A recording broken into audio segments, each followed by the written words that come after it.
안녕하세요. 박공순입니다. 오늘 헌법의 발견 14회는 헌법 23조 재산권 행사는 공공복리에 적합해야 된다라는 내용으로 여러분과 만나겠습니다. 헌법에서 규정하고 있는 재산권 관련 조항이죠.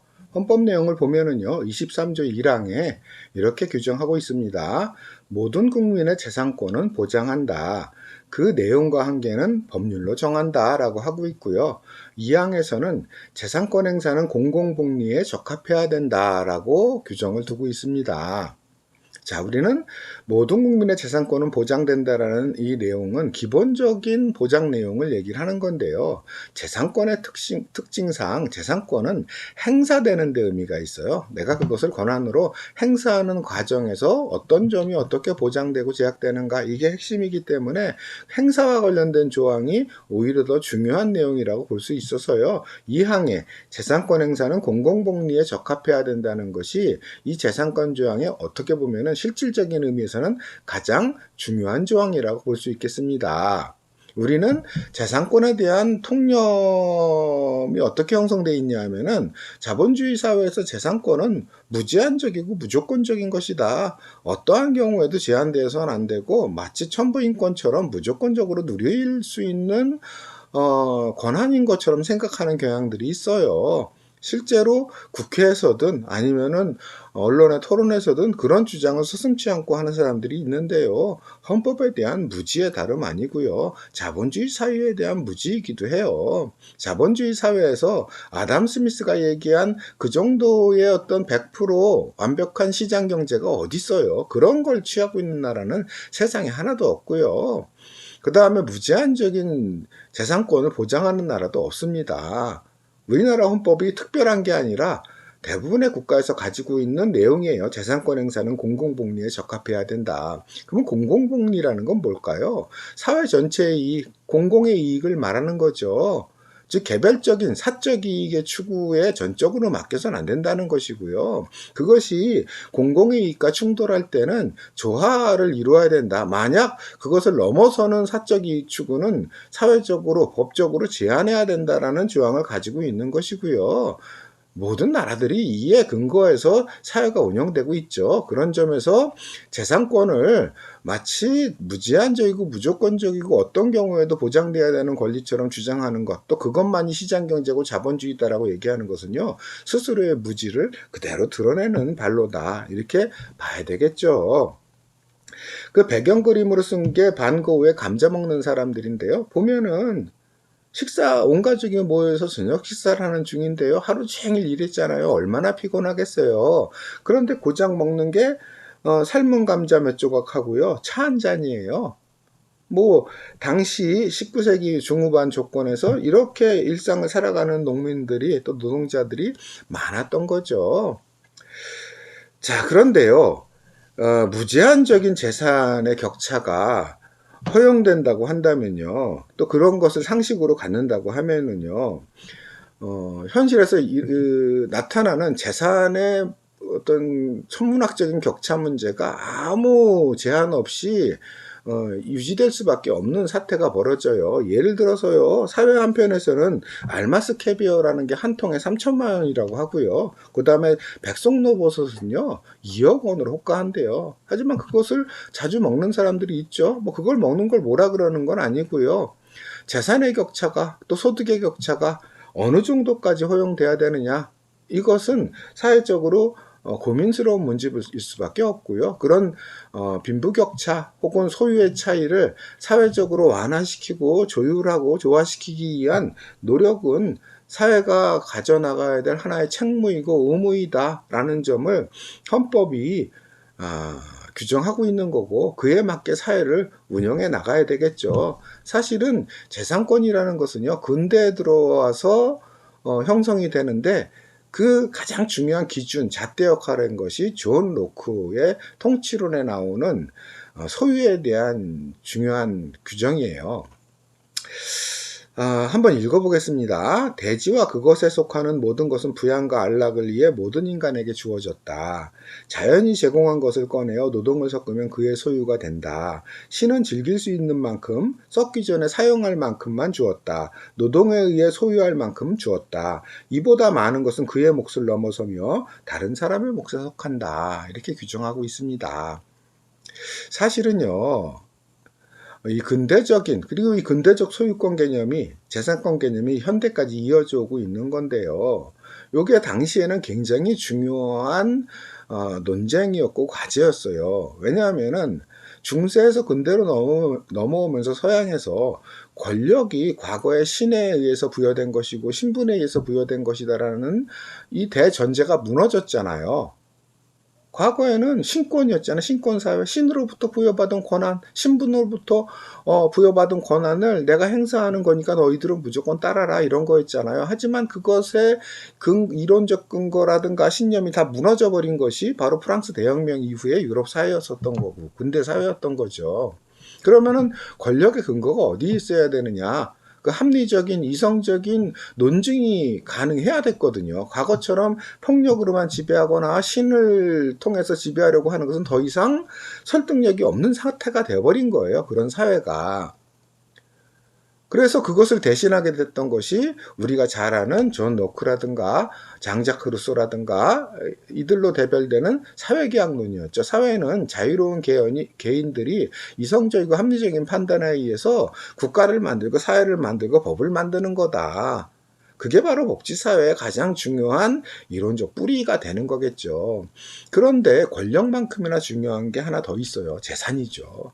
왜냐하면 그 이전의 사회에서 극단적인 빈부격차 또 소유의 격차 속에서 사람들이 살아왔잖아요. 소수의 부를 거머쥔 사람과 다수의 빈곤에 빠진 사람들로 사회가 양분되었었고 그 고통의 신음소리가 끊이지 않았던 것이 인류 역사였다고 봐야 되겠죠. 그렇기 때문에 권력과 함께 당연히 재산의 근거가 뭐냐, 왜 너희는 많이 갖고 있고 우리는 없어야 되냐라는 것이 문제 제기될 수밖에 없었던 것이죠. 과거에는 그것을 마찬가지로 신에 의해서 합리화시키거나 아니면 난 귀족이니까 난 왕족이니까 난 신분이 높으니까 이만큼 가져도 돼, 신분 논리를 그걸 대신해 왔단 말이에요. 하지만 종교적 논리와 신분제 논리가 다 사라진 사회에서, 그런 근대 사회에서 이성적으로 또 마찬가지로 재산을 정당화했어야 돼요. 이미 그 당시에 재산이란 건 도둑질한 거다, 이런 말들이 여기저기서 나오고 있기도 한 상황이기 때문에 아니다, 재산은 이러이러해서 정당한 거고 이러이러할 때 지켜질 수 있는 거다라는 점을 이론적으로 규명해야 되는 절박한 과제가 있었던 거예요. 그것에 대한 대답이 바로 존 노크의 바로 이 소유권 개념이라고 할 수 있습니다. 내용을 보면요, 대지와 그것에 속하는 모든 것은 부양과 안락을 위해 모든 인간에게 주어졌다라고 보고 있어요. 일단 이것은 혁명적인 내용이에요. 이 자연은, 이 지구는 모든 인류의 것이다 이거예요. 그러니까 모든 인간에게 재산권이 있다 이거죠. 이게 왜 혁명적이냐면 당시까지만 해도 투표권의 기준을 재산에 기초해서 얘기하는 것들이 일반적이었거든요. 그것에 기초해서 남성들만이 재산권을 가지고 있었기 때문에 남성들만 투표권을 가졌어야 됐고 일정한 부를 소유한 사람들만 재산권을, 그 투표권을 가져야 된다라는 것들이 근대조차도 제기되고 있던 때인데 모든 사람들에게 재산권이 있다. 여성에게도 있고 극빈자에게도 재산권이라는 게 있는 거다. 이 말은 곧 모든 사람들에게 정치적 권한이 있다라는 것과 일맥상통할 수 있는 그 이론적 토대를 제공한다는 점에서 혁명적이라고 할 수 있겠고요. 자, 그러면 이 세상의 모든 토지라든가 땅이라든가 그거로부터 나오는 자연의 산물은 자연 공유물인데 모든 인류의 것인데 어떻게 사적 소유라는 게 생겨나느냐?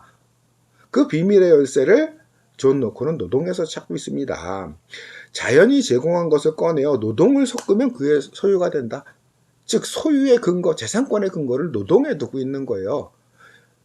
이 땅, 이 하늘이 모두의 것이고 바닷물, 강물이 모두의 것이듯이 산, 들, 또 거기에서 나오는 사과, 곡식 다 모든 인류의 것이다. 근데 어떻게 이건 배타적으로 내 거야 라고 할 수 있느냐? 그 사람이 합당한 노동을 섞었을 때, 노동이라는 건 사적인 거잖아요.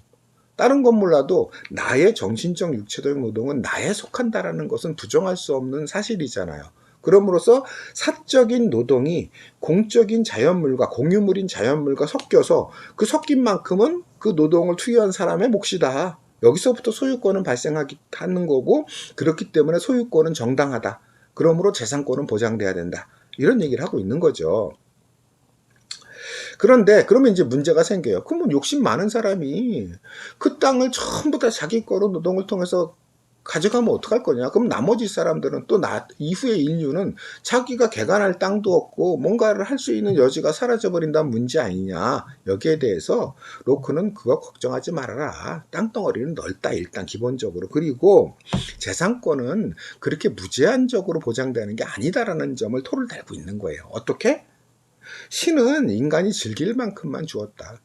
그러면 각 개개인이 자기의 인생을 향유하면서 부양과 그 다음에 안락을 위해서 즐길 수 있을 정도만 소유하는 것, 소유의 한계를 둔 거고요. 썩기 전에 사용할 만큼.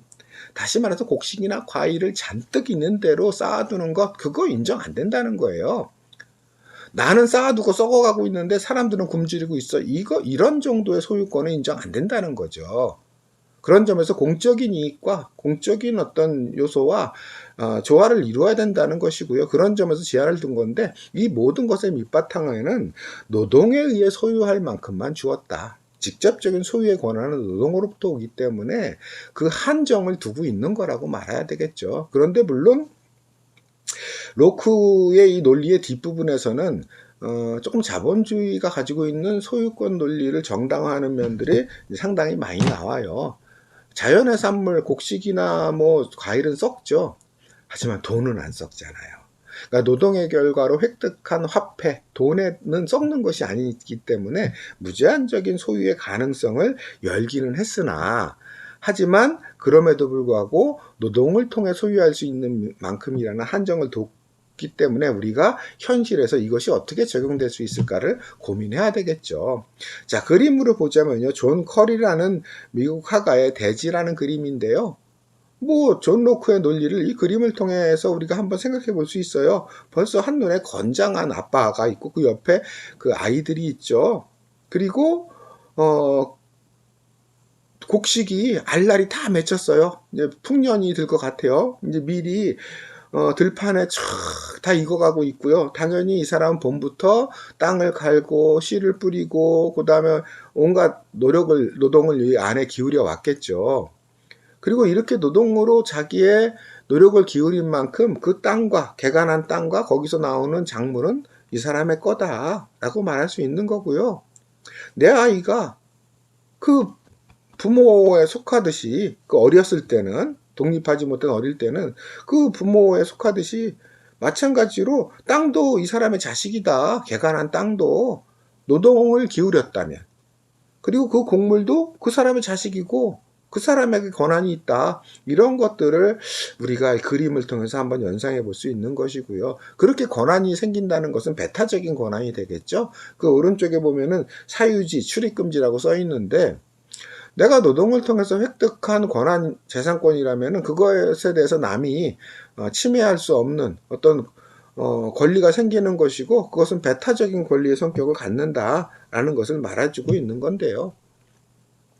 근데 사실 로크의 논의에도 한계가, 문제점이 분명하게 있기는 해요. 두 가지 점에서 살펴볼 수 있는데요. 먼저 논리적 역사적인 면에서 보자면요. 로크의 논리라면요. 그럼 세상에 많은 것을 소유한 사람과 거의 아무것도 소유하지 못한 사람들이 많이 나눠져 있잖아요. 그러면은 이 세상은 소수 근면성실한 사람과 다수의 게으른 사람으로 나눠져 있는 거고, 그 결과가 현실의 어떤 소유의 격차냐, 이거에 대해서 사실은 마땅히 대답하기가 어렵거든요. 왜냐하면은 소유라고 할 만한 것 없이 그냥 살아가는 그 다수의 수많은 가난한 사람들이 정말 불성실한가요? 게으른가요? 나태한가요? 그렇지 않잖아요. 평생을 죽어라고 노동을 하면서 살아가잖아요. 그럼에도 소유라고 할 만한 알량한 것 하나 없는 것이 대부분이잖아요. 그런 점에서 한계가 있고요. 역사적으로 보더라도요. 유럽에서 근대적 소유권과 연관해서 생각해 볼 수 있는 게, 우리 옛날에 교과서에서 배운 잉크로우즈 운동을 떠올려 보면은 쉽게 이해가 가요. 잉크로우즈는 토지를 약탈한 거예요. 귀족이나 부자들이. 우리의 상식과 다르게요. 우리는 사적 소유가 무조건 인류와 함께 시작됐다고 생각하지만 그렇지 않아요. 중세까지 동양이든 서양이든요. 공유지가 굉장히 넓게 있었어요. 거기서 땔감도 구하고 목축도 하고 이랬던 거죠. 공유지에서. 그건 누구의 것도 아닌 공동의 소유였어요. 윙크로우저는 뭐냐? 그 공유지를 몇몇 귀족과 정치가와 부자들이 자기들끼리 사적으로 나눠 가진 거예요. 그 공유지에 대해서 가지고 있던 일반 사람들의 사용권, 그것도 권한이잖아요. 그 사용권을 박탈해버린 거예요. 뺏어간 거죠. 그 넓은 공유지를. 그리고 당장 이 미국만 하더라도요, 북미에서 소유권이 어떻게 서부개척 이후에 형성이 됐나요? 그냥 무력으로 식민지 지배하면서 저 산부터 저 산까지 내 거 이런 식으로 해서 소유권이 처음에 만들어진 거잖아요. 그런 점에서 역사적으로 보면은 약탈과 소유가 무관하지 않다라는 점을 우리가 생각해 볼 수 있고요. 당시에 그 북미의 시애틀 주장의 유명한 연설 있잖아요. 땅과 하늘을 어떻게 사고 팔 수 있냐? 우리는 자연의 일부고 이거는 공유물이기 때문에 사적으로 거래할 수 없는 건데 너희들은 왜 이거를 달라고 하냐? 이런 유명한 연설이 있었죠. 그리고 현실적으로 나타나는 소유에 있어서의 극단적인 격차, 이걸 어떻게 설명할 거냐도 현실적인 문제죠. 예를 들어서 우리나라만 하더라도요, 1%가, 상위 1%가 전체 토지의 52%를 소유하고 있어요. 근데 상위 5%로 넓히면요, 상위 5%가 전체 토지의 80%를 소유하고 있어요. 그러면 나머지 85%가 20% 갖고 나눠 갖고 있거나 아니면 대부분 아예 없거나 뭐 이런 사태가 벌어지고 있는 건데, 분명히 로커는 그런 얘기를 했잖아요. 소유권, 재산권에 제한을 두게 됐던 이유가 이미 소수의 사람이 다 가지고 있어서 나머지가 뭔가 자기 땅을 개간해서 가지려고 해도 그 근거가 없으면 어떡하냐 해서 걱정하지 말아라. 그거는 일단 땅이 넓기 때문에 괜찮다는데 이건 이미 현실에서는 무의미한 얘기가 돼버렸죠. 땅이 그렇게 넓지는 않다는 것은 입증이 됐으니까요. 인구가 늘어났고. 그 다음에 소수가 무제한적인 토지 소유를 하고 거의 무제한적인 사실상의 토지 소유를 하면서 다른 사람이 가질 수 있는 땅덩어리가 한 뼘도 안 남은 경우가 대부분이잖아요. 많은 사람들에게 닥친 현실이잖아요. 그러면은 소수가 부와 토지를 독점하는 이 상황을 어떻게 할 거냐라는 의문은 여전히 현재까지 지속되고 있는 거고요. 또 하나는 그 소유가 왜곡된 면도 살펴볼 수가 있어요. 비어드라는 화가의 시장의 황소와 곰이라는 그림을 보면은 한번 상징적으로 그걸 생각해 볼 수 있는데요. 뉴욕 증권거래소 앞에서 소와 곰이 싸우고 난투극을 벌이는 그림입니다. 뉴욕 증권거래소가 뒤편에 있으니까 이게 무슨 뜻인지 아시잖아요. 우리는 주식시장을 얘기할 때 불스 마켓, 그 다음에 베어 마켓 이렇게 얘기하죠. 곰 시장과 소 시장이라는 거죠. 상승장을 말할 때 보통 불마켓이라고 얘기를 합니다. 왜냐하면 소가 공격할 때 뿔을 밑에서 위로 확 치받잖아요. 그것처럼 주식 가격이 올라가는 상승장을 말하는 거고요. 그 다음에 곰은 공격할 때 팔로 내리찍죠. 그래서 주식 가치가 아래로 떨어지는 것을 베어마켓, 곰의 시장이다 이렇게 얘기를 하는 건데, 그래서 곰과 소가 앞에서 난투극을 벌이는 거고 벌써 이미지가 난투극으로 보인다는 것은 주식시장이 과열되고 투기적인 요소가 많다라는 것들을 이 그림 자체가 보여주는 건데요. 우리 상식적으로 알고 있겠지만 지금 세계 경제를 지배하는 것은 투기자본이잖아요. 그리고 주식시장에도 상당 부분이 투기자본의 영향력에 의해서 움직이고 있는 것을 우리 잘 알고 있잖아요. 그런데 여기에서 그러면 소유가 과연 노동으로부터 발생하느냐? 그렇지 않은 거죠. 투기라는 것은 돈을 버는 거잖아요. 돈 놓고 돈 먹기잖아요. 많은 사람이 더 많은 돈을 갖게 만드는 어떤 시장이 되는 거죠. 그래서 노동이 아니라 돈을 축적하는 현실이, 그런 점에서 로크가 제기했던 근대적인 소유권과는 괴리되는 현상이 이미 현실에서 나타나고 있어서 소유의 왜곡 현상이 나타나고 있다. 그것 말고도 우리나라 같은 경우는 또 재벌도 그에 속하는 거죠. 재벌은 이 재벌 구조를 통해서 한 재벌가가 막 적게는 수십 개, 많게는 거의 100개에 이르는 기업을 소유하잖아요. 그러면 그거에 대한 재산의 근거로서 주식을 다 가지고 있다면야 오히려 문제가 덜할 텐데, 그것도 문제가 없는 건 아니지만, 그런데 알다시피 우리나라 10대 재벌 총수들의 전체 지분율을 보면요, 2% 밖에 안 돼요.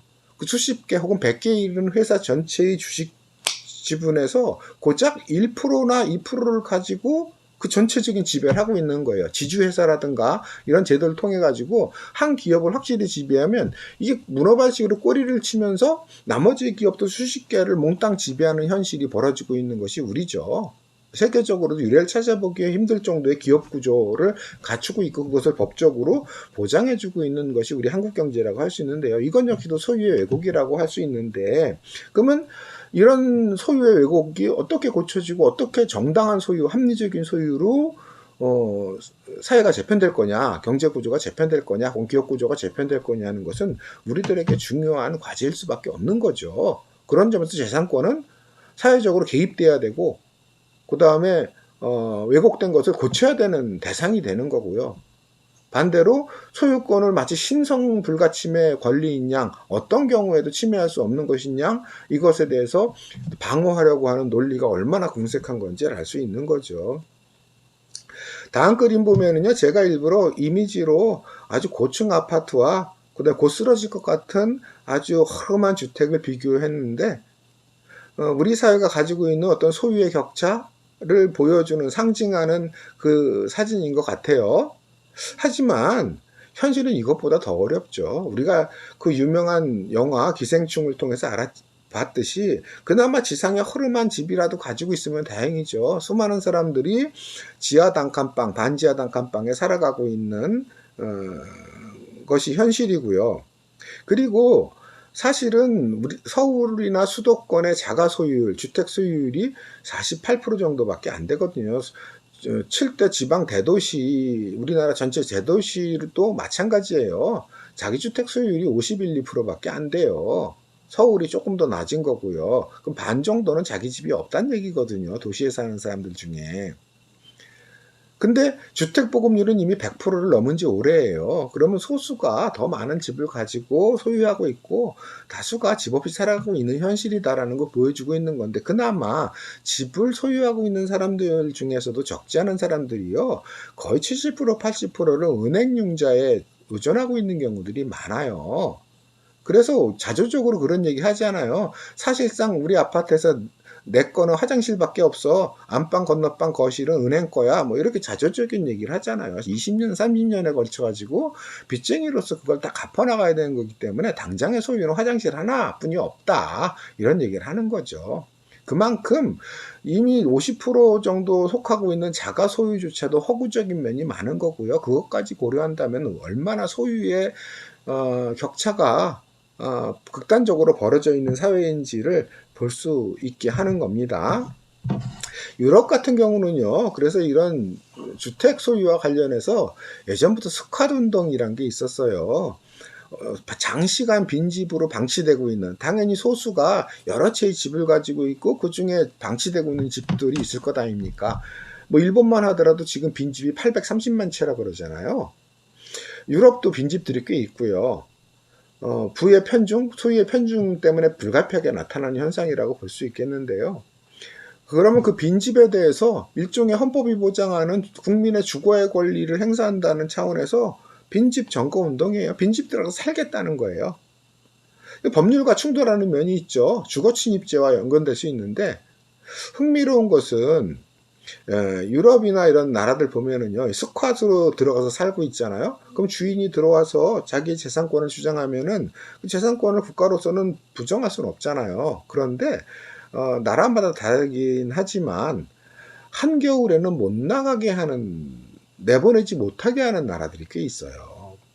길바닥에 나가 얼어 죽으라는 거냐, 이런 얘기죠. 그래서 따뜻한 봄이 되고 나서야 퇴거 조치를 취하는, 일정하게는 극단적인 어려움에서는 벗어날 수 있도록 일정의 사회가 보장해주는 역할을 하고 있는 거고요. 이런 스쿼드 운동에서 보듯이 현실이 얼마나 로크가 말했던 그런 소유권의 정당성에서 벗어나 있는지를 보여주는 거고요. 또 우리 사회에서 소유권 그러면 하나 또 빼놓을 수 없는 것이 지적재산권을 둘러싼 논란이죠. 예를 들어서 마이크로소프트 같은 경우는 카피라이트를 대표하고요. 리눅스는 카피레프트를 대표하죠. 마이크로소프트를 비롯해서 이미 전 세계를 지배하고 있는 컴퓨터 운영체제를 지배하고 있는 회사들은 보면은요, 그 이전부터 오랜 기간 축적되어 오던 컴퓨터 기술을 활용하고 여기에 자기들이 뭔가 상품성 있는 몇 가지를 결합시켜서 내놓은 게 마이크로소프트의 운영체계잖아요. 근데 인류의 공동 노력을 통해서 만들어온 이 기술적인 성취를 어떤 면에서는 마이크로소프트가 다 가져가고 이거 전부 다 내 거, 내 재산 이렇게 하는 거나 마찬가지잖아요. 리눅스는 바로 그거를 반대하는 거죠. 어떻게 컴퓨터와 관련된 기술이나 문화라든가 이런 것들이 마이크로소프트 하나에 의해서 운영체가 만들어 왔겠어요. 그 이전에 수많은 다양한 축적 과정의 결과물이고 거기에 부과된 것이겠죠. 그런 점에서 100% 전면적인 지적재산권이라는 게 과연 얼마나 인정될 수 있느냐, 이게 논란거리이기도 하고요. 또 의약품에 대해서도요, 우린 국경 없는 의사회라든가 많은 의료단체에서요, 주요 기초의약품에 대해서는 무료 복제, 그러니까 복제를 허용해야 된다라는 주장을 해요. 의약품이라는 것도 분명히 지적 결과물이잖아요. 연구 결과물이잖아요. 그럼에도 그것보다 인류 또 공적인 것이 더 앞선다. 아니, 사람들은 전염병이나 혹은 많은 기초의약품으로 고칠 수 있는 질병에도 약이 없어서 죽어가고 있는 현실에서 복제가 허용돼야 된다라는 주장을 하고 있고요. 국제적인 논란거리죠. 그런 점에서 우리가 지적재산권도 무조건적이고 전면적인 보장을 요구하는 것은 사실은 현실과 맞지 않는 면이 있어요. 우리 헌법에서도 얘기하지만 재산권이라는 것은 공공복리에 합당하도록 행사돼야 되고 그걸 넘어서는 것에 대해서는 제한이 따르도록 되어 있고요. 그리고 근대적, 현대적 재산권을 정립한 로크조차도 노동이라는 개념이 개념을 기초로 하고 있지만 어쨌든 그걸 넘어서는 어떤 소유에 대해서 타인이 소유할 수 있는 가능성을 제거하는 방식의 소유에 대해서는 자기 몫에 속하지 않고 그거는 타인의 공공의 몫에 속한다라고 말하고 있잖아요. 그런 점에서 우리 사회의 재산권 개념을 좀 더 여러 측면에서 고민해보는 기회를 제공하는 것이라고 할 수 있겠습니다. 자, 오늘 재산권 관련한 조항은 여기까지 보도록 하고요. 다음 시간에 다른 조항으로 또 여러분과 만나겠습니다. 감사합니다.